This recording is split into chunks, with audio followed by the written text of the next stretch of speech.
शिव गुरु के चरणे में प्रणाम करतनी, मैया पार्वती के चरणे में प्रणाम करतनी, कार्तिक गणेश के चरणे में प्रणाम करतनी, धरती पर बैठल में धरती माता के चरणे में प्रणाम करतनी, हरेंद्र भैया लीलम दीदी के चरणे में प्रणाम करतनी।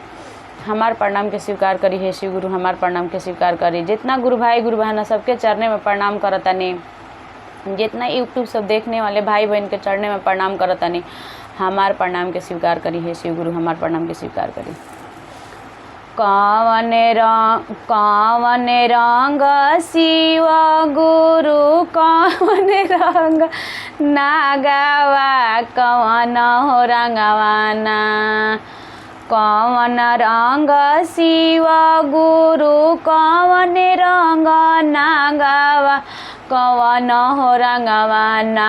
आउनु करे बासाहा बैलावा, कवन हो रंगवाना। आउनु करे बासाहा बैला, कवन हो रंगवाना। सावरे रंग शिव गुरु करिया रंग नागवा, भुवर हो रंगवाना। करिया सावरे रंग शिव गुरु करिया नागवा, भुवर हो रंगवाना। आउनु करे बासाहा बैलावा, भुवर हो रंगवाना। आउनु करे बासाहा बैलावा, भुवर हो रंगवाना। कहाँ बैठी है शिव गुरु, कहाँ उनु करे नागवा, कहाँ बैठी है ना। कहाँ बैठी है शिव गुरु, कहाँ उनु करे नागवा, कहाँ हो बैठी है ना। उनु करे बासाहा बैलावा, कहाँ हो बैठी है ना। आउनु करे बासाहा बैलावा, कहाँ बैठी है ना। मंदिरे बैठी है शिव गुरु गर्दन में बैठी है नागवा, बगल में बैठी है ना। मंदिरे बैठी है शिव गुरु गले में बैठी है नागवा, बगल में बैठी है ना।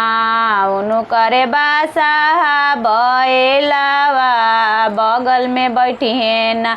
आउनु करे बासाहा बैलावा, बगल में बैठी है ना। का खाई है शिव गुरु, का पी है नागवा, काही हो खाई है ना। का खाई है शिव गुरु, का पी है नागवा, काई हो खाई है ना। आउनु करे बासाहा बैलावा, काई हो खाई है ना। आउनु करे बासाहा बैलावा, काई हो खाई है ना।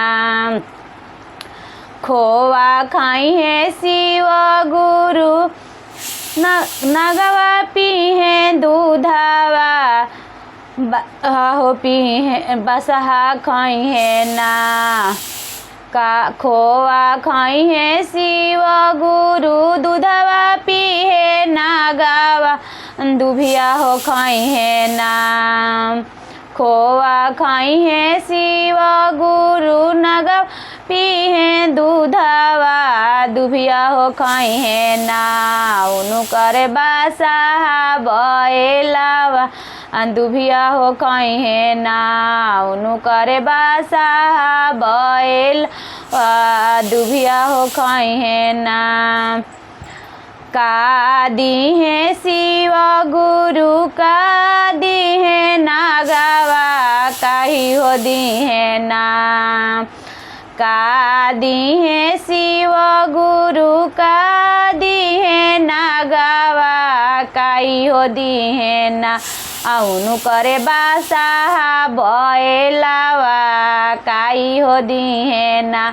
आउनु करे बासाहा बैलावा, काई हो दी है ना। ज्ञान दी है शिव गुरु, धनवा दी बेटवा हो दी है ना। ज्ञान दी है शिव गुरु धनवा दी है नागवा बेटवा हो दी है ना। उनु करे बासा बैलावा बेटवा हो दी है ना। उनु करे बासा बैलावा बेटवा हो दी है ना। उनु करे बासा बैलावा बेटवे हो दी है ना।